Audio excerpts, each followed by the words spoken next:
Gente, bienvenidos, bienvenidas. Otra vez estamos en el comedor de mi casa. Otra vez estamos hablando de lo que ha venido pasando y hoy tenemos que hablar de marchas, de contramarchas y de balcón. No estamos en vivo, esto lo estamos grabando el jueves en la tarde.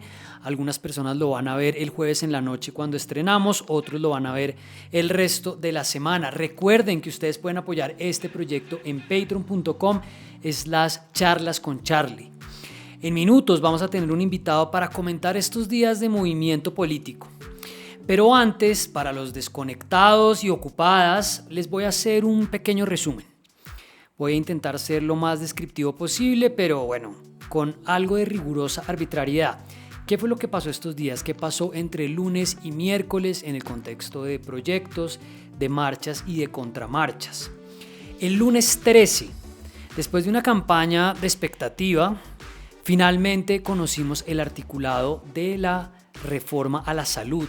Hoy no vamos a hablar del texto, pero en esencia es una versión más profunda de intervención del sector de lo que en principio se creía. Había como una visión del gabinete de Petro que estaba promoviendo cambios más cuidadosos, donde estaba por supuesto el ministro de Educación Alejandro Gaviria y estaba la visión de la ministra Carolina Corcho, que fue la que finalmente quedó en el proyecto.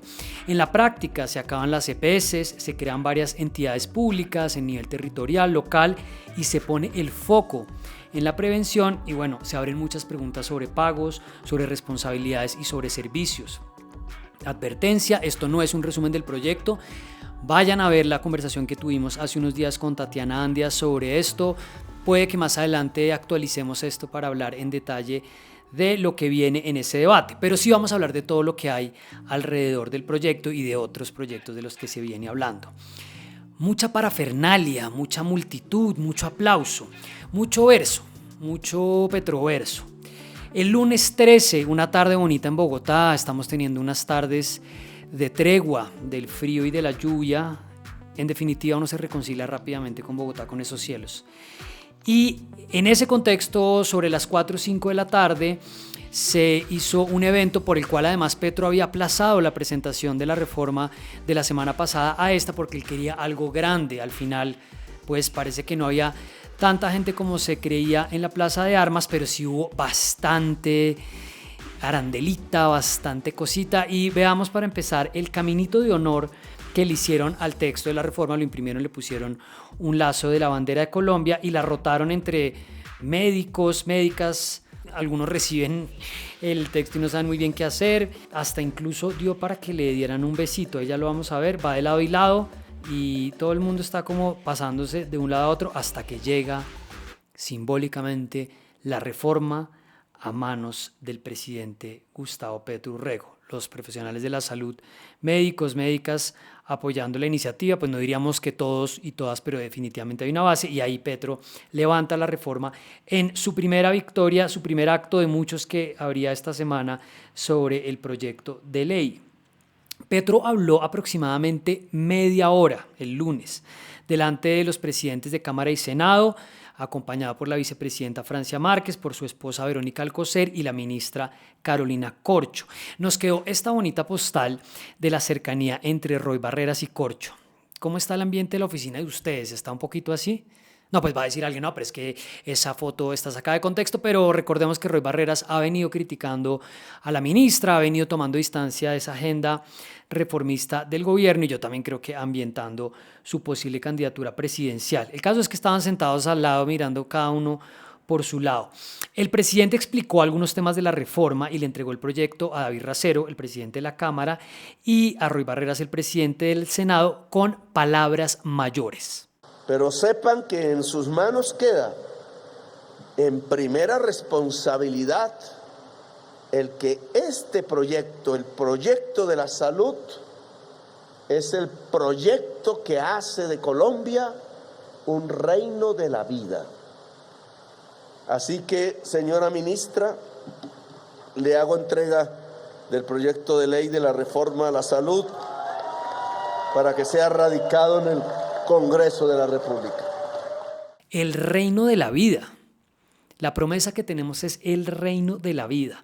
Durante el evento se desmayó un asistente. Petro paró la discusión, paró lo que estaba diciendo, esperando a que la atendieran y aprovechó para echar una cuña. Es esto, digamos, simbólico porque el hecho de tener aquí el personal de salud permite que la señora sea atendida de inmediato.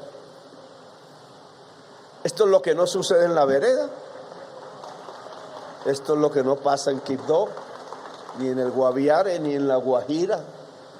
Esto es incluso lo que no pasa en un barrio del sur de Bogotá, que conocí muy bien.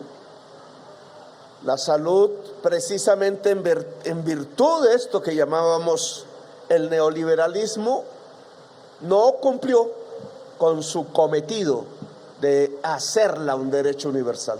Es decir, en el reino de la vida tendremos servicio de emergencia en cada esquina. Si usted ahorita se tropieza y se cae, aparece un médico. Según la policía, alrededor de 28,000 personas estuvieron el martes, principalmente en Bogotá, en la previa de la intervención del presidente Gustavo Petro en la Plaza de Armas, y unas 47,000 personas el miércoles.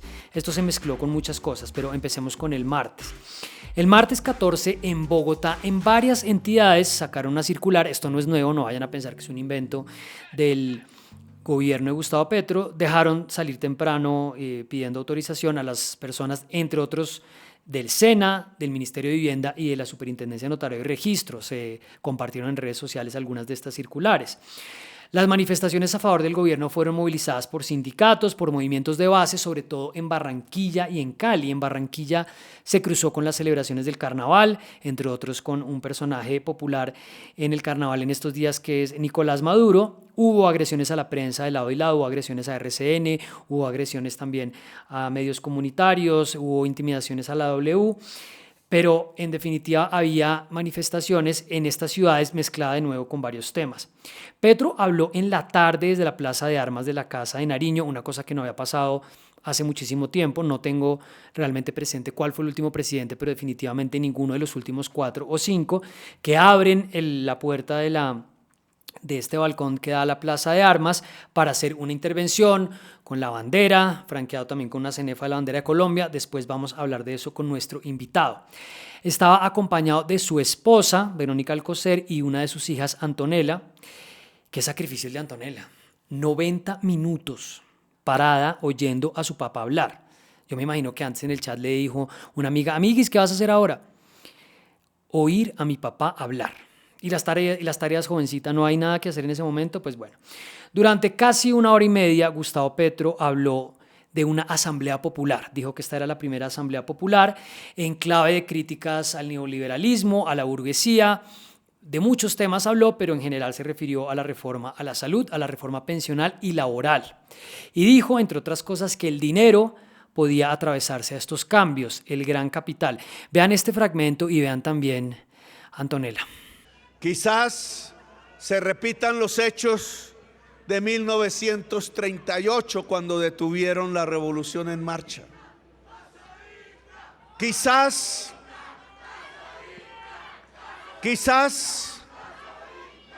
en los círculos del poder económico se tejan mecanismos para impedir a partir del dinero una época de cambios en Colombia. Si eso es así, solo hay que recordar 1938. Detener la revolución en marcha condujo al asesinato de Jorge Eliezer Gaitán y a una violencia que aún no termina. Ya van 70 y pico de años de violencia permanente en Colombia. ¿No atendemos las lecciones de la historia?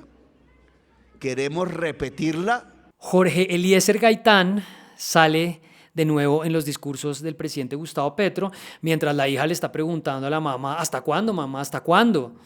Y pues ahí hay una insinuación, abre una serie como de advertencias que ya las ha hecho antes Petro, de que su revolución encarna no solo un momento histórico, sino que la posibilidad que desate un episodio de violencia política, como una cosa con la que venimos hace mucho tiempo pues conviviendo con este relato, que por supuesto no es extraño en nuestra historia, pero que, por ejemplo, finalmente en la segunda vuelta afortunadamente no lo vimos, pero que de nuevo ahora Petro activamente vuelve a hablar de esto. Dijo de nuevo que liberaran a los jóvenes de la primera línea. Dijo también que nunca había habido prevención en salud en Colombia. Algunos medios le hicieron fact-checking algunas de las afirmaciones.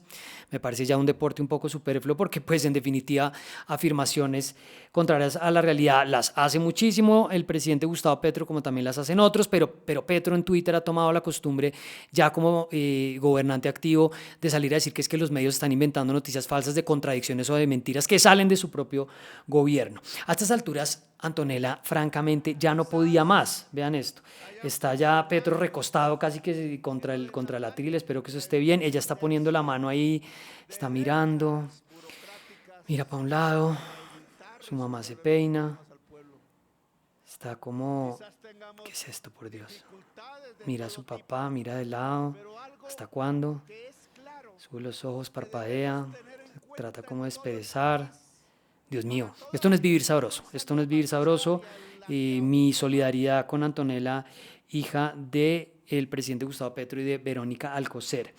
Dijo Petro, terminando, la movilización popular debe ser un acto cotidiano y pidió a la gente que se movilizara, que si fallamos, pasen por encima de nosotros. La sociedad que se mueve es la sociedad que está viva. La sociedad que se aquieta es la sociedad que se muere. Aquí llegó el momento de levantarse. El presidente de la República de Colombia invita a su pueblo a levantarse.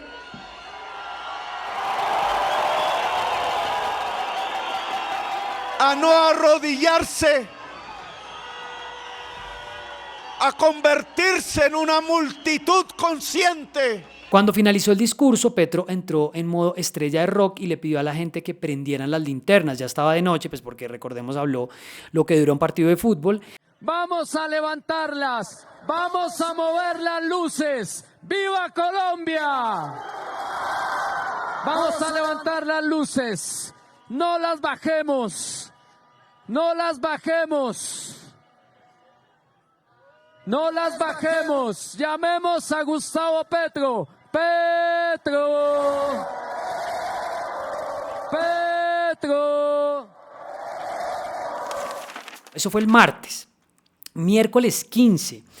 Cerca de 47,000 personas, les decía, dijo la policía que hubo, con algunas caras políticas. No fue realmente la nota predominante del evento, no hubo grandes manifestaciones alrededor de un candidato, pero sí hay como ya una especie previa de campañas de ciertas ciudades, Bogotá, con algunas caras conocidas. La única palabra que lo define es un comunista. Tirano. Petro es un peligro para la democracia colombiana. Autoritario. Improvisador. Incertidumbre. Peligroso. Decimos no a esas reformas que afectan la democracia, que afectan la salud. Con tanta corrupción tan hijueputa. Yo no estoy de acuerdo cuando gritan no más Petro, es nuestro presidente, 4 años lo que tiene que estar. Lo que necesitamos es generar los espacios para que él entienda que hay un país que está listo a hacer reformas, pero no acabar con lo que construimos. No confío en el Congreso para estudiar las reformas malas que la administración Petro ha pasado. Gracias a la gente de Desigual Colombia, que vienen haciendo unos chicos unos videos y haciendo seguimiento de lo que está pasando en la calle. El ministerio dijo, en cabeza de Alfonso Prada, en el interior, que realmente en esta marcha había habido gente que votó por Petro, que están esperando los cambios, como que salieron como a reclamar, pero que eso realmente no era todo de la oposición. Pues esto en realidad puede ser cualquier cosa, pues porque la realidad sí es que había más personas. No digo que eso ya implica que es que entonces ya no está el respaldo para Petro, aunque ahora vamos a hablar de una de las encuestas, pero pues el ministro del Interior, Alfonso Prada, dijo eso. Los manifestantes estaban diciendo que salían a la calle por muchas cosas, entre otras las reformas. Salió gente a decir que tendría que volver a prohibirse legal y constitucionalmente el aborto, las sentencias de la Corte, echándole la culpa a Petro, el metro de Bogotá y mucho alrededor del alcalde de Medellín, Daniel Quintero, que está dedicado a promocionar un grupo de pop, o yo no sé qué género será ese, pues que le sirve ahí como una cortinita de humo para seguir diluyendo la atención y pues además tuiteando fotos de la posesión presidencial para, yo no sé si generar la confusión de que había más gente de la que había. Había más representación de una derecha más extrema, más radical, lo que no quiere decir que fueran los únicos, pero se oían muchas arengas, y esto lo utilizó Petro también, como tipo, y no me da gana una dictadura como la cubana. Vandalizaron la Paloma de la Paz en Medellín, hubo enfrentamientos verbales en la Plaza de Bolívar, e incluso tuvieron que desalojar la Plaza de la Alpujarra frente a la alcaldía de Medellín. Había unas tensiones, pero en realidad transcurrieron tranquilamente las manifestaciones, no tuvimos al ESMAD, nadie perdió un ojo, que yo pienso que si esto se sostiene, pues ya hemos avanzado algo. Seguimos en el juego de la contabilidad, y con esto termino el resumen para darle la bienvenida al invitado. Seguimos diciendo cuánto sacó usted, seguimos en un poquito en clave de estos están a favor, estos están en contra. Petro pues usando también su balcón para poder decir los que están en contra son de dineros que quieren bloquear esto, pero también había gente que uno no sabía si estaba marchando a favor o en contra, porque pues básicamente tenía su propia teoría. Estamos metidos en una guerra mundial. O sea que si Biden nos quiere bombardear, porque Petro está con Nicolás Maduro y con Cuba, pues nos bombardean. Bueno, vamos a comentar esto que les contaba en el resumen, y si no lo han visto se pueden devolver, o si ya saben lo que ha pasado estos días, pueden empezar acá. Vamos a hablar de este tema con un experto. Yo sé que a los expertos no les gusta que les digan expertos, pero yo creo que podemos entre los dos hacer una especie de experticia de lo que hemos estado viendo. Está conmigo Carlos Andrés Arias, es docente de comunicaciones de la Universidad del Externado y consultor en comunicación política. Carlos, bienvenido. ¿Qué hubo, Carlos? ¿Qué más? Tiempo sin vernos. Sí. Carlos y yo trabajamos juntos en la Defensoría del Pueblo hace casi 20 años. Me estaba diciendo que ya tenía muchas canas y todo. Él es Papa Salada, Charlie. Papa Salada. Estábamos en la delegada, eso tenía un nombre larguísimo, ¿no? Usted se lo sabe. Se llama Delegada para los Asuntos del Despacho y Trabajos tipo B por las fotocopias, B por el yogur, B por el almuerzo del defensor. Ese era yo, usted estaba un poquito más arriba, yo sí era el asistente del fotocopiador, pero trabajamos con el ex magistrado defensor Eduardo Cifuentes, ahora en la JEP, después con Volmar Pérez, nos divertimos. No, ahí ya, cambiemos, sigamos a ver. Eso fue un reality además, pero al revés, el que quedaba de último perdía. Sí. Entonces ahí nos fuimos yendo uno por uno. Bueno, sigan a Carlos Arias en @CAriasSan con doble N. CAriasSan, lo van a ver en los créditos. Bueno, Carlos, y empecemos con una mirada general. Han pasado muchas cosas y le explicaba a la gente en el resumen, pero lo digo ahora. Vamos sobre todo a centrarnos en la parte más simbólica, en lo comunicacional, en las tensiones entre lo que estamos viendo y lo que expone el proyecto político, y pues en la coyuntura, porque este no es un momento casual y lo hablábamos antes de grabar de por qué estamos viendo todo esto ahora. Una mirada general de lunes, presentación de las reformas, lo aplazaron, finalmente se hizo un evento, martes el balcón, miércoles las contramarchas y en general lo que estamos viendo. Arranquemos por ahí. Bien, yo lo que estoy viendo es un afán del gobierno nacional por volver a recoger ese fervor político que tuvo al inicio de su gobierno y de la campaña. De la campaña, sí. ¿Por qué? Porque pues no solamente es lo que pasó esta semana, sino lo que pasó la semana pasada. Se radicó el Plan Nacional de Desarrollo también en un evento público. Es decir, es intentar retomar ese ambiente de lo público que lo llevó a la candidatura, que lo sostuvo en la alcaldía al presidente y que hoy lamentablemente no está logrando el efecto que siempre ha venido teniendo. Él es muy fuerte en retórica y en su narrativa y en mover emociones, es muy hábil, pero creo que le está fallando conexión con la gente en otro tipo de momentos y de lugares de comunicación. Claro, usted decía, y creo que es importante conectarlo con lo que vimos esta semana sobre la presentación del Plan Nacional de Desarrollo, porque decía en alguna parte donde leí que básicamente le habían hecho control copy, control paste a el evento de ese día para el de la presentación de la reforma a la salud, pero lo que uno vio al final fue algo más pequeño de lo que quería Petro, porque algunos asesores habían dicho no pudimos hacerlo la semana pasada porque Petro quiere más gente ese día en la Plaza de Armas, abajo en las escaleras. El balance inicial, usted diría que al final, ya nos vamos a meter en los detalles, que al final para el gobierno es menos, pues que obviamente los medios críticos y los opositores van a decir que así es, pero de pronto es menos positivo de lo que él esperaba lograr. Y en la generalidad lo que yo puedo plantear como en marcos para que la gente se nos quede escuchando los detalles es que creo que esto salió mal. hablando de la Defensoría del Pueblo. Ese defensor sí no nos tocó. Que gracias a Dios no nos tocó. Esto salió mal. ¿Y por qué salió mal? Porque él supuso, a pesar de que creo que muchas voces le dijeron que no era lo más apropiado, él supuso que volviendo a llamar a la gente a las calles iba a recoger ese fervor y que iba a generar algún tipo de presión a los legisladores que hoy están escépticos con el tema de la reforma a la salud, por ejemplo, o que han llamado a la ministra Irene Vélez a que se recoja un poco. Y pensó que con este llamamiento otra vez a las calles iba a generar ese efecto de presión diciendo, mire todo el apoyo popular que tengo con mis reformas, mire todo el apoyo popular que tengo en el cambio. Y la gente le dijo, sí, pero no. Y por eso creo que eso no salió tan bien, o eso salió mal. Ya. Porque si hubiese tenido todo ese apogeo, toda esa cantidad de gente que lo acostumbra a acompañar, seguramente le hubiera sido para enrostrar. Pero al contrario, y lo dice el tuit de Claudia López, el día martes hubo 2.000 personas en las calles, y lo agradece Claudia López en su trino, y al día siguiente dice 15.000 personas en las calles de Bogotá. Yo creo que por eso salió mal.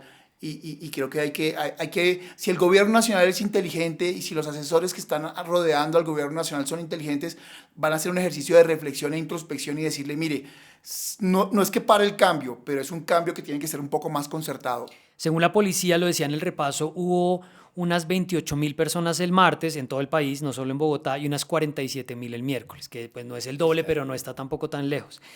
Después vamos a retomar esto del efecto político en el Congreso que me interesa como cierre, pero vamos ahora sí a ver algunos de los detalles. Como punto de partida incluiría algo adicional y le preguntaría a usted qué opina sobre las mediciones. Hay muchas críticas a las encuestas. Se dice que, por ejemplo, y lo vimos cuando discutíamos el tema de salud con Tatiana Andia, y es que usó la Andi una encuesta sobre el sistema de la salud y los medios lo capitalizaron para decir que en realidad todos estábamos felices con nuestro sistema de salud. No es tan cierto si se miran los detalles, pero en general las encuestas que ya hablan de aprobación y de percepción del gobierno suelen pues dar una cifra muy clara.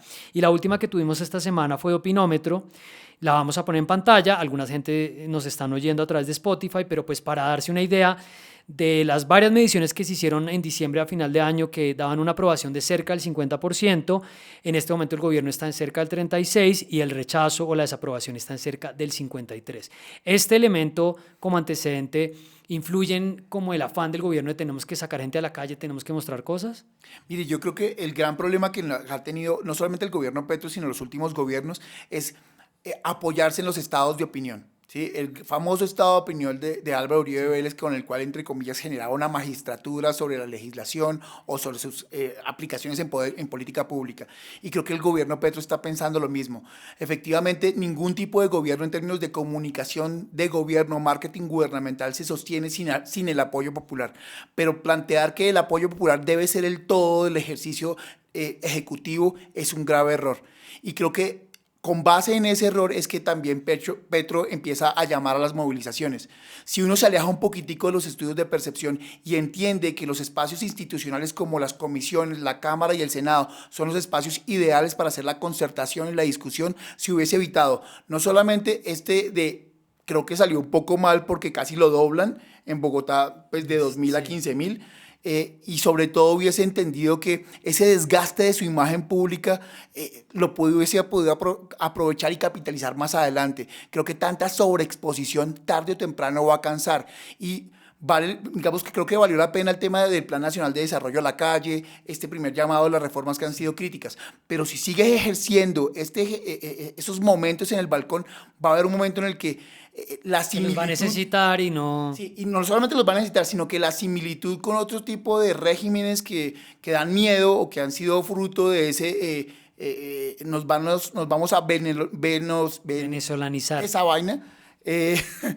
O nayibukelizar. O castrochavizar, se van a hacer más latentes. Entonces creo que hace un ejercicio de abuso de un tipo de recurso simbólico, a pesar de que los simbolismos para él son importantes. Sí, es difícil además que la gente se pueda apropiar de una reforma de 200 artículos, más allá de que pues la visión la apoyan muchos, y volverlo un tema de discusión pública sí tiene sus riesgos. Y conectemos esto con los elementos que vimos, y de nuevo describí algunas de las fotos, pero pues supongo que mucha gente lo ha visto en redes sociales. Bueno, lo primero es abrir la Plaza de Armas para una manifestación desde el balcón, es abrir una figura que a mí me evoca directamente a Eva Perón en Argentina. Eso fue lo primero que pensé.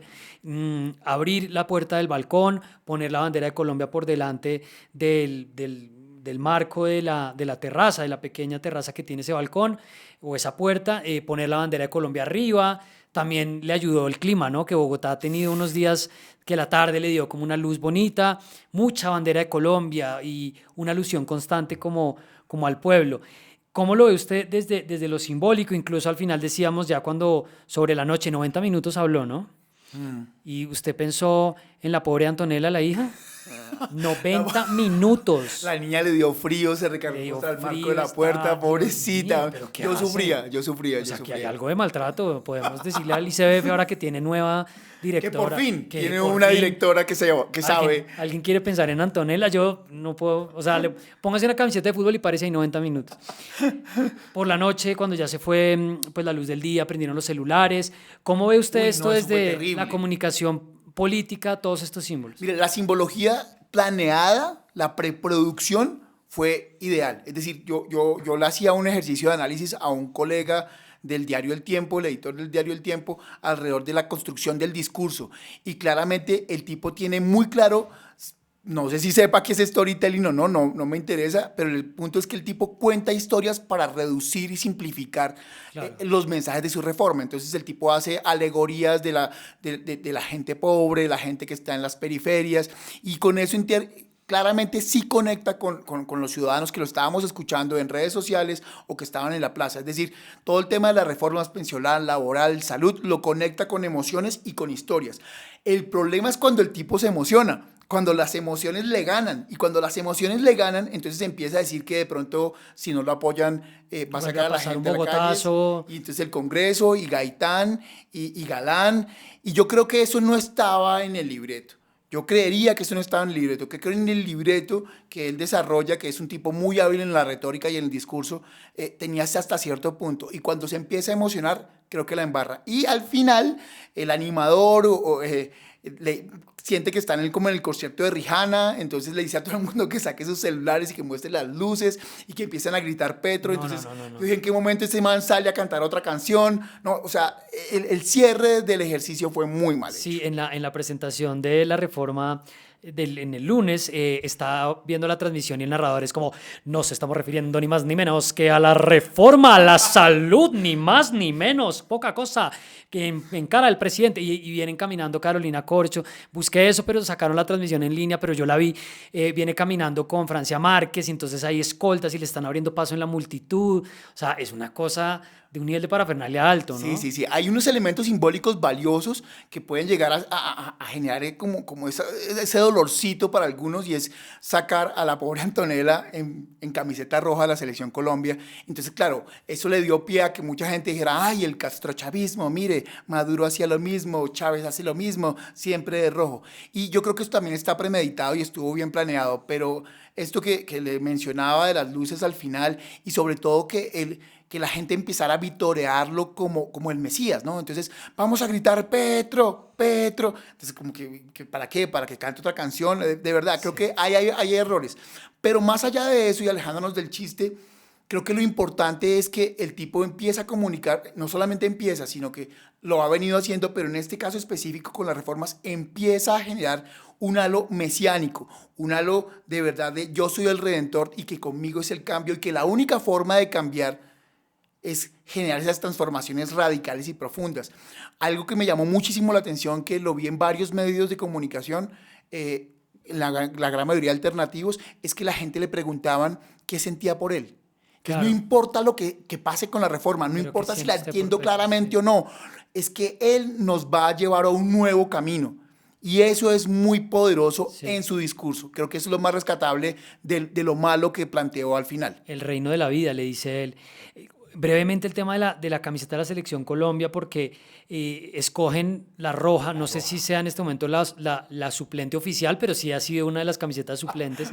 Entonces cambiar del amarillo... Con la roja siempre perdemos, Juan. Pero con la roja no fue con la que le empatamos a Alemania 1-1. Sí. Con la que, pero no sabía, yo creo que es con una blanca que usamos en una Copa América, que fue como... Parecíamos el Once Caldas. Tengo la mía y la naranja, si quieren me la pongo. Sí, ahorita de la suplencia, pero bueno. Pero la camiseta de la Selección Colombia como símbolo, más allá del color rojo, lo vimos mucho en la consulta anticorrupción de Claudia López y Angélica Lozano en 2018. ¿Usted como asesor le diría, no metamos a la Selección Colombia la camiseta acá, o le parece, como decía, que puede ser una buena idea? En los estudios de percepción que hemos desarrollado para diferentes clientes en el país, lo que más mueve en Colombia las emociones y los sistemas de creencias que generan fervor, ¿sí? Amor, odio, esperanza, ira, miles de cosas que si quiere ahorita charlamos en profundidad, es la música, la gastronomía y el deporte. En el fútbol, cosa que casi no me gusta a mí, es en el peor deporte, es el deporte que peor nos va mejor. Nos va muy bien en el ciclismo, en cualquier otra cosa, en tenis, en yoyo, en pirinola, pero en fútbol nos va como el cuero, bueno, a excepción. Tampoco. No, sí, a excepción de la selección femenina, pero bueno, yo no de esa vaina no sé y no me voy a meter. James MVP del Mundial, casi, pues con Messi 2014. Pero bueno, el asunto es que es el fútbol, el deporte entre comillas nacional que mueve las emociones. Sí. Entonces, yo como asesor claramente le hubiese dicho, sí, su equipo sale con la selección, y es que es eso, es su equipo. Su equipo personal es su esposa y sus hijos. Claro. Y su hija. Entonces, a mí eso me pareció muy bien pensado. Lo que no me pareció bien pensado es que la pobre niña le diera frío y se parara contra el marco de la puerta, pero el resto bien. Alguien tiene que hacer una petición en Change, los desocupados que recogen firmas, porque esto necesita algo. Pero yo lo oigo, y ya vamos a hablar de emociones, pero yo lo oigo, Carlos, describiendo lo que en últimas son estas pistas o estas insinuaciones de un personaje, de un presidente pues mesiánico que concentra la gestión y la aprobación en su propio mensaje, en su propia voz. Megalómano en muchos aspectos. Sí, pero no me sorprende tanto con lo que de alguna manera venía. Es decir, lo que usted ve de esos actos le hablan de un Petro distinto o tal vez más acentuado de lo que se pensaba. Yo veo un Petro, en esos aspectos específicos, yo veo un Petro mucho más claro. Es decir, la retórica que él utiliza en el balcón, en la alcaldía, en el Palacio Líbano, al balcón de la Plaza de Armas, es diferente en qué aspectos fundamentales, en que simplifica y reduce un poco más el discurso para hacer claro la explicación o la pedagogía de las reformas que ya planteó y las que vienen. Sí. En su momento en la alcaldía hacía una retórica mucho más hacia el siglo pasado, ¿no? Hacia Horacio Serpa, a ese galán, a ese mover emociones desde lo épico. Este es mucho más coloquial. Y eso creo que conecta mucho más con las nuevas dinámicas de comunicación política en las cuales las redes sociales son coloquiales, sí, y la gente se entiende por ahí. Entonces creo que ahí hay un Petro mucho más poderoso.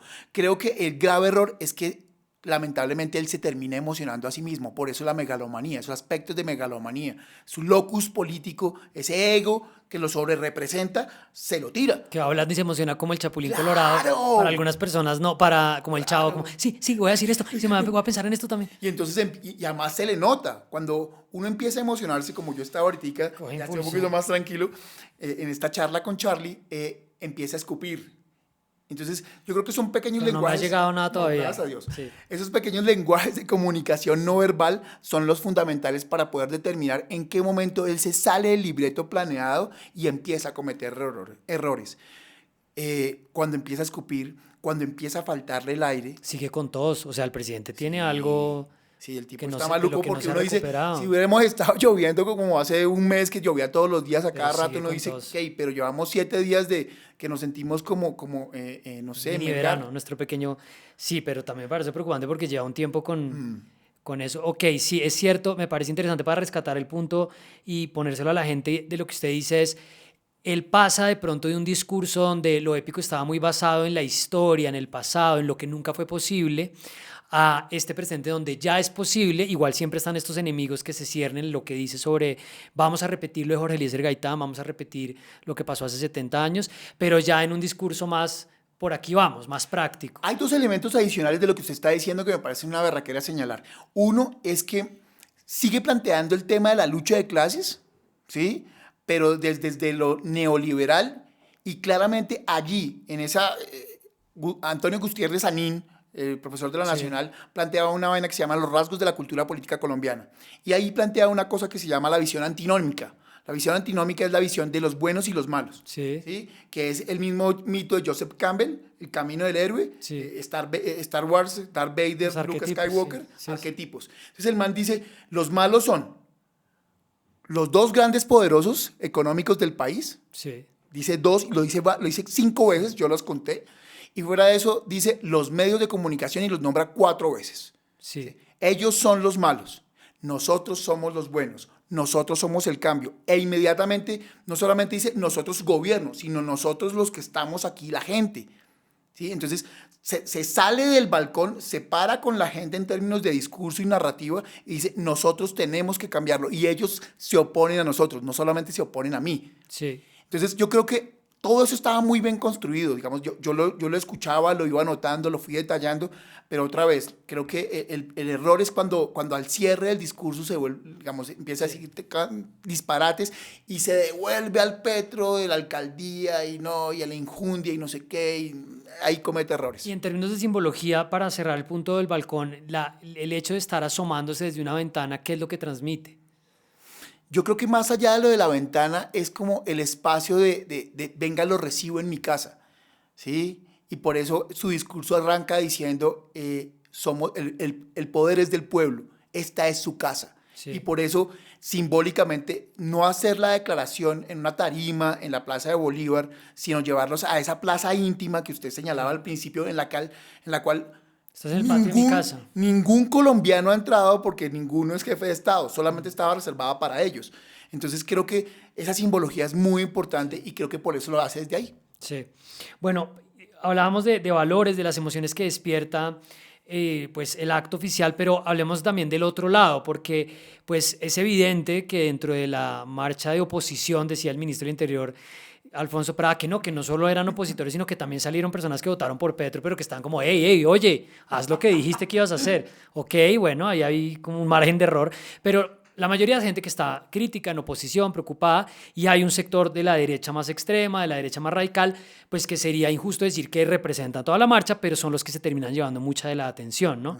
Entonces, le voy a poner en pantalla a la gente dos fotos de 2 tweets que quiero que comentemos. Uno es un señor de unos 40, 50 años, con el pelo muy corto, con una bandera nazi pues, en la cruz en el brazo, la esvástica, tomándose una selfie, y pues en el fondo aparece la Corte Suprema o el Palacio de Justicia y aparece una trompeta con la bandera de Colombia. Y esto lo tuitea Petro para decir, mi oposición no rechaza esto, quizá no entiende lo que significa. Entonces él está tomando una parte de todo lo que hay, y pues hubo muchas expresiones de ese tipo, pero de nuevo no era lo que más se veía, para decir, vea quién se está oponiendo al cambio, ¿no? Y ahí hay como una emoción asociada a eso.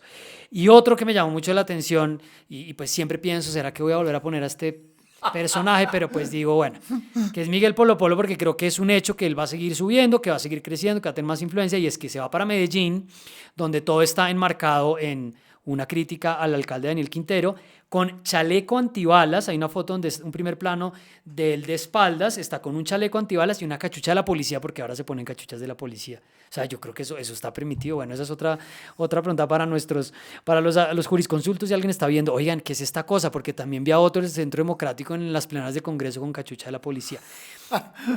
También es esto, ¿no? Entonces la derecha explotando estas emociones. Uzcategui, creo que era, y con chaqueta y todo, bueno, prendas privativas de la fuerza pública, como dicen. ¿Cómo vemos también esta explotación de estos símbolos, tanto de Petro como decir, vea, esta es la gente que se está oponiendo a mí, y también de la misma derecha, Miguel Polo Polo, de decir, es que no representamos a la policía, pero además con chaleco antibalas? Yo supongo que pues tendrá algún nivel de riesgo, pero yo no sé si está para salir en la marcha con un chaleco antibalas. No, esa es una puesta en escena.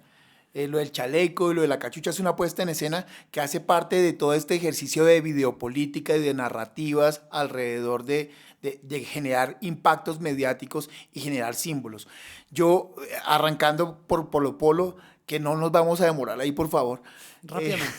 Si no nos quedemos en Polo Polo, por favor. Hay mucho más cosas. No le puse video, por lo menos. Sí, de Polo Polo creo que es uno de los grandes ganadores de la marcha de ayer, porque el tipo es uno de los primeros que se la inventa, se convierte hoy en el líder mediático, ni argumentativo, ni filosófico, ni ideológico, ni legislativo. O sea, el man solamente es un líder mediático que hace show de la oposición, Sí. pero con una oposición que es anodina, que no tiene líder, pues que el Polo Polo se convierta en el líder ya es una cosa muy complicada. Y dos, también para cerrar el tema de Polo Polo, no solamente gana, sino que va y se para en la casa del hombre más mediático, ¿sí? Y que más show hace. El manager de RBD en estos momentos. Sí. Ay, Dios mío. Pero muy paréntesis ahorita. Paréntesis de paréntesis de paréntesis. Paréntesis de paréntesis. Eso se permite. Eso es Adelante. una ecuación. Quintero hace una cosa muy loca y es que dice, los saco de la plaza, de la Alpujarra. Un ejercicio absolutamente provocador. Supuestamente porque había unos desmanes. Para nada había desmanes, eran, digamos, los gritos. Tensiones que hay y alguien las ollas. alimenta y logran generar Y el ahí. tipo dice, los saco de la plaza y casualmente o coincidencialmente aparece una réplica de la Paloma de la Paz de Botero en un cierto lugar de Medellín. Eso es una provocación clara. Claro, obviamente eso no justifica la agresión de la marcha y de la vandalización. Pero todo se ve claramente, muy- sí. claro, eso es una puesta otra vez, eso es una puesta en escena. Cierro ese paréntesis y por fin voy a cerrar el de Polo Polo, y es que lo que significa eso allí en la marcha es, uno, que él se representa a sí mismo como el líder de la derecha. Dos, que al hacerlo visible, Gustavo Petro en sus redes sociales empieza a crecer a un posible contendor, un interlocutor. Pero ese interlocutor es bajito, es chiquito. Entonces Gustavo Petro muy inteligentemente lo gradúa a alguien que no tiene su nivel de discurso. Sí. Y eso es muy estratégico, eso es muy inteligente. Y además esto también se conecta con esa manifestación que hubo en estos días de unos desocupados y una gente que salió ahí a marchar en contra del alcalde Quintero con Álvaro Uribe, eso parecía como una marcha como en el barrio que uno quiere que no talen un árbol y salen 10 gatos ahí, por favor que no talen este árbol. Entonces, claro, hay un espacio grande para eso. Ahora sí entremos a digamos, algo de fondo, la ausencia de Uribe. Sí. La ausencia de Uribe y la multiplicidad de temas en las marchas de la oposición del siguiente día. Yo no sé si ya vamos allá, Sí. ya cerramos la del gobierno. Adelante. Y es que es una marcha muchísimo más grande, multitudinaria, prácticamente duplica Sí. en el país y en muchas ciudades triplicó a la Medellín, sin duda. triplicó a la del gobierno. Y no solamente fueron concentraciones, fueron marchas por calles, eran ríos de personas. Pero más allá de la cantidad de gente, porque yo siento que quedarse en el ejercicio simplista de cuál de la contabilidad, sí. de cuál trajo más gente, lo verdaderamente importante y relevante del análisis allí para mí es que es una marcha que no tiene líderes claros y que tiene multiplicidad de temas y que lamentablemente se queda no en el ejercicio de discusión de lo que está pasando Sí. en el gobierno Petro, sino volver a señalar que es un guerrillero que ya no lo es. Sí, eso sí es y que lo saquemos del poder, que no se puede porque estaríamos también violando la Constitución. Entonces, creo que la oposición, sí se siente un clima, para cerrar, sí se siente un clima de oposición, de no estamos de acuerdo con lo que está pasando, pero no hay quien lidere y quien le dé narrativa a esa sensación de incomodidad y de indignación. Sí. Vi muy elocuente a Pacho Santos. Un saludo para Pacho Santos que ha pasado por acá muy Tu mejor habladamente.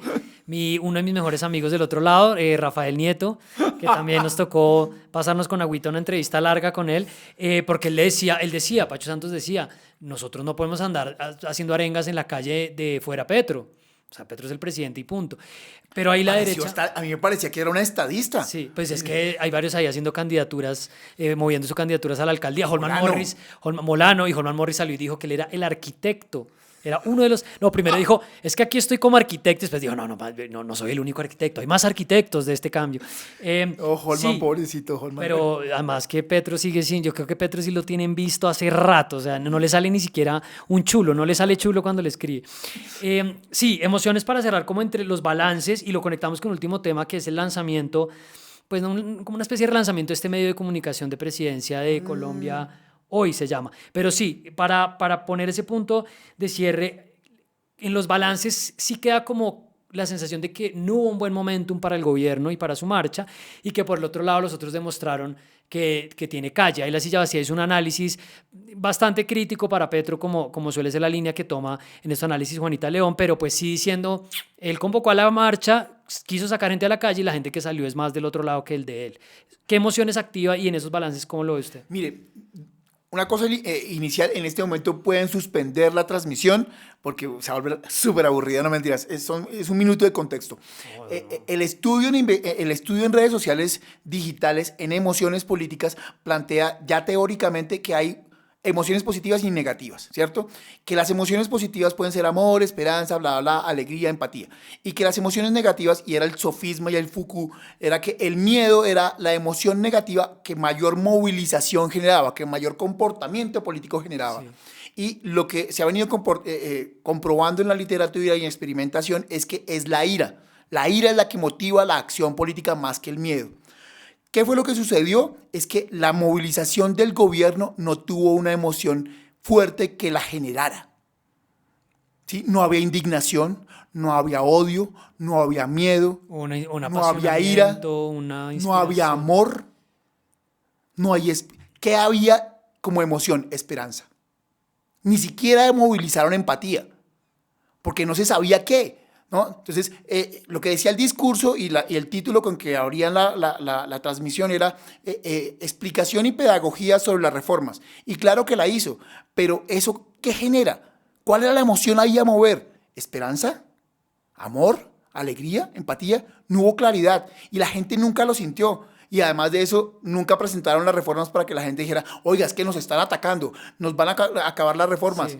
Pues salgamos a defenderlas. ¿A defender qué si nadie las conocía? Sí. Ahí hay un error en términos del leitmotiv, claro, que mueve la movilización. ¿Cuál es el objetivo? ¿Qué es lo que estás tratando de activar? Tal cual. ¿Por qué las otras son más copiosas? También a partir de ese contexto inicial, que no vamos a repetir tranquilos, sí hay una emoción. Sí. Y hay otra vez el miedo, la rabia, de mire que nos van a acabar con la salud. Indignación. Y la indignación. Sí. Por eso es que es más copiosa. La explicación siempre de la movilización social y de la participación social radica en las emociones, no radica en las razones. Y por eso es que Petro se equivoca, como en su momento se equivocó Juan Manuel Santos cuando nos dijo, vea, lea esas 303 hojas del Aquí está la paz, aquí está la paz, venga y vota por la paz. Sí. No. Que también confirma que es más fácil emocionar desde la oposición y desde la crítica y desde afuera que desde adentro. Pero bueno, yo creo que este juego está todavía bastante largo y Petro es todo menos un mal jugador. Entonces, es muy hábil y es muy inteligente. Y sabe cómo tratar de dar la vuelta a esto. Y eso lo meto con el último tema, Carlos. Me parece muy interesante. Aquí quedan varias cosas para que la gente las mire y ojalá podamos después retomar en un balance más adelante a ver cómo va evolucionando. El lunes 13, en medio de todo lo que estaba pasando, la Casa de Nariño, pues encabeza Germán Gómez, un periodista del Espectador, que ahora es secretario de las Comunicaciones. Buena persona, buen tipo. No lo conocí como colega, pero pues viene de los medios. Tipo. Joven además. Sí, es un pelado. Pelado. ¿Cuántos años tienes tú? Ese es un chico. ¿Cuántos años tienes tú? 40. Pelado. Ay, con las muy pelado. Lanzó Colombia Hoy. Pero pues que tampoco no va a decir que es que el nuevo aló presidente, el nuevo Prevención y Acción. Es decir, esto primero lo han hecho todos los gobiernos de una u otra manera. Esto es más como una emisora, un medio, lo van a empezar a hacer en video también. Pues ya está en video, pero digo, esto está más radiofónico. Lo van a bajar a plataformas digitales. Televisiones, lo van a poner en plataformas digitales, con periodistas, con invitados de gobierno, y pues ahí tienen una presentación de que el objetivo es informar, pero evidentemente pues quieren controlar un poco el mensaje. ¿Qué tan útil le parece a usted eso? Y se dio además en una reunión que hubo el miércoles con medios de comunicación. Petro ya había tenido algunas, pero esta fue con medios más pequeños, había gente de medios comunitarios. ¿Qué tanto esto le sirve? ¿Cómo lo conecta con la relación con los medios? Venimos diciendo hace mucho que es que Petro se está saltando al intermediario sobre periodismo y esta estrategia de presidencia. Pues mire, yo no soy experto en el periodismo, lo respeto muchísimo, pero nunca lo he podido ejercer o nunca lo pude ejercer. Ya, gracias a Dios, no lo voy a poder ejercer porque sería nefasto para el periodismo. Es como un idioma, no, mira, lo entiendo, pero no lo ejerzo en realidad. Sí, es como el idioma, sí, tal cual. Pero bueno, yo me quedo con lo que usted acaba, con lo que cerraba, y es que es un medio de controlar el mensaje. ¿Sí? Todos y creo que todos hemos hablado o escrito sobre quién le quita el Twitter a Petro.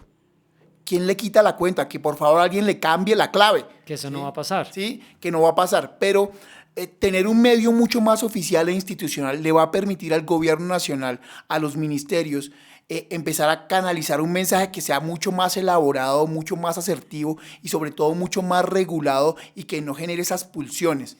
Claro, y que tengan como contrarrelato, como que haya una versión más detallada. Eso está bien interesante porque no lo había pensado y en realidad es una forma de tratar de, no podemos controlar a Petro, pero abramos otros frentes de comunicación. Tal cual. Y no solamente eso, y es que a pesar de que llevamos 200 días sin gerente de RTBC porque la señora Jennifer Stephens, por diferentes razones que no son del resorte de este programa, no se ha podido posesionar. Entonces, no tener los medios públicos todavía agarrados, no tener la forma de llegarle al país regional, yo odio esa vaina. A los territorios. Al país periférico. A la Colombia. Profunda. La que recorrió Juan Carlos Echeverry, que decía, es que yo estuve en los territorios. Comiendo buñuelo con un pan de yuca y con un sombrero. Quemándose con una sopa y... Sí, con bloqueador solar. Bueno, no, seriedad. El hecho es que este tipo de canales y de plataforma de comunicación mucho más institucional le va a permitir por fin al gobierno de Gustavo Petro no depender solamente del Twitter. Claro. La twittercracia le está haciendo mucho daño a la institucionalidad, a la imagen del presidente, a la explicación y pedagogía de las reformas, ¿sí? Y creo que este tipo de canales son no solamente buenos para el gobierno, sino también necesarios para la ciudadanía. ¿Sí? Va a haber mucha propaganda y tal, pero... Sí, pero igual en las capitales de departamento tenemos las redes sociales, tenemos la posibilidad de acceder a otro tipo de mensajes, de información, a contrastar. En las regiones no tenemos esa posibilidad. Entonces yo creo que llegue este tipo de plataformas es muy importante. Ahora bien, hay que tener la claridad de que va a haber un sesgo porque es el canal institucional. Y el branding, sí, el branding está esto es como casi que como un TVO y uno lo ve y dice, pero esto no está tan claro que sea oficial, pues después uno mira, pero no es, si se enlaza con una emisora comunitaria, no es del todo obvio que esto viene de Casa de Nariño. A mí me indigna menos eso de lo que a mucha gente, pues porque es obvio que lo van a hacer, es obvio que van a tener una tribuna, pero es interesante este punto de cómo logran ellos desde ahí, porque por ejemplo estaba Cielo Rusín que en un programa esta semana, están ahí, no le voy a preguntar porque ya quedó Cielo Rusín. Vamos a dejar esa opinión parqueada, porque quiero como conclusión leerle, dijo Luis Guillermo Vélez, el exsecretario de presidencia de Mr. Santos, dijo, abro comillas, los congresistas son como los lobos que huelen la sangre a la distancia y de esta el presidente sale herido, lo dice él a propósito de los balances de que no fue tan fuerte como se pensaba. Como conclusión y como escenario que se abre para el gobierno, ¿usted qué diría en la combinación entre los elementos de estrategia de comunicación y la realidad política? Yo lo que advierto es que hoy hay más información y menos comunicación. Yo creo que, yo sé que es un cliché, pero el gran problema, y yo he tenido la posibilidad de conversar con personas que hoy se encargan de las jefaturas de prensa de algunos funcionarios y de algunos políticos, y siguen suponiendo que esto es por intermedio de los canales tradicionales, ¿no? Entonces, ya sacamos el comunicado, hagamos una rueda de prensa. Sí. Y creo que ahí hay un gravísimo error. Y creo que Mr. Santos también se equivocó. Cuando construyó la estrategia de comunicación del plebiscito, dijo, no, esto es por canales tradicionales. Entonces vamos a llegar a los medios de comunicación tradicionales, entonces vamos a hacer los enlaces con los periódicos, con los noticieros, hacer ruedas de prensa. Y creo que comunicar, que es diferente a informar, en ese tipo de canales es el camino. Y así como se equivocó Mr. Santos, creo que Petro podría estarse equivocando, a pesar de que él ha entendido el poder de las redes sociales digitales, específicamente de Twitter. Entonces, este tipo de cosas me parecen válidas, necesarias para la ciudadanía. Ahora bien, creo que lo que haría es un ejercicio de contrapoder o de contracomunicación para que toda esa narrativa que vayan a crear también tenga la posibilidad de ser aclarada y contrastada. Sí, yo diría desde mi perspectiva que Petro entiende muy claro, y pues fue el proyecto que finalmente lo llevó a la presidencia, el poder de las redes sociales. En ese sentido, yo pienso que él sí entiende que tiene que irse por canales no tradicionales, pero el problema es que tiene demasiado centralizado. O sea, es una contradicción que usted se vaya a redes sociales, pero siga teniendo tan centralizado el foco y en el estilo de cómo lo comunica. Él tiene la claridad de que las redes sociales digitales son muy importantes, son poderosas, pero las de él. Las de él. ¿Sí? Y hasta que no entienda que las redes sociales digitales no necesariamente son él mismo, que él no es Que el ahí no poder no soy yo, y ahí que, no se agota, ahí que no los se medios agota. no soy yo, que las redes no soy yo, sino que miércoles existen todos los ministerios que tienen la posibilidad de potenciar y segmentar, porque son de nicho, sus mensajes y su comunicación mediante sus plataformas y ecosistemas digitales, hasta que no se advierta eso y no haya una estrategia, digamos, sombrilla de todo esto. Sombrilla sí, suena comercial, pero es así. Va a seguir cometiendo errores. Y lo más complicado de esto es que lo puede llevar a quemarse. Yo no creo que vaya a perder el poder en 8 años. Yo creo que vamos a tener Petro por lo menos para 8 años, Petro o lo que él significa y sus aliados, pero le va a quedar muy difícil ganar regionales, es decir, alcaldías y gobernaciones, que creo que ese es el último miércoles. Esa es una cosa importante que dejamos atrás, y es que lo que sucedió también con las marchas es un mensaje supremamente fuerte para las alianzas que se están tejiendo en las alcaldías y gobernaciones, porque muchos políticos regionales estaban diciendo, bueno, ¿dónde voy a tocar la puerta? ¿A la alianza del pacto o me voy a buscar la oposición? Y esto empezó a decirles, ojo, la oposición puede tener músculo para las elecciones. Tal cual. Como una previa. Carlos, muy interesante la conversación. Antes de cerrar, una recomendación que usted tenga de algo chévere que haya leído sobre esto, o de un podcast, o de lo que quiera dejarle a la gente. Estábamos hablando de que usted está ahí en modo triatlón, me estaba invitando a veces. Yo le dije, por favor, señor, yo no soy masoquista, a mí déjeme tranquilito en mi bicicleta. ¿Alguna cosa chévere que le quiera dejar? Siempre le damos a la gente recomendaciones de libros, de podcast, de película, de un plan, lo que quiera.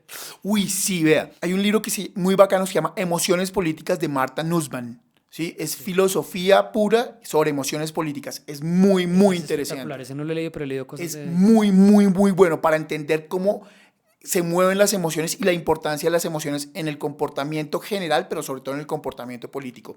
Y yo me la quiero jugar con un documental que hace rato salió, y que entiende el poder del personalismo político a través de las emociones, y a partir de entender ese concepto de otredad en el cual yo construyo mi identidad en usted, y a partir de usted yo empiezo a reflejarme como sociedad y bla, bla, bla, que se llama Knock Down the House.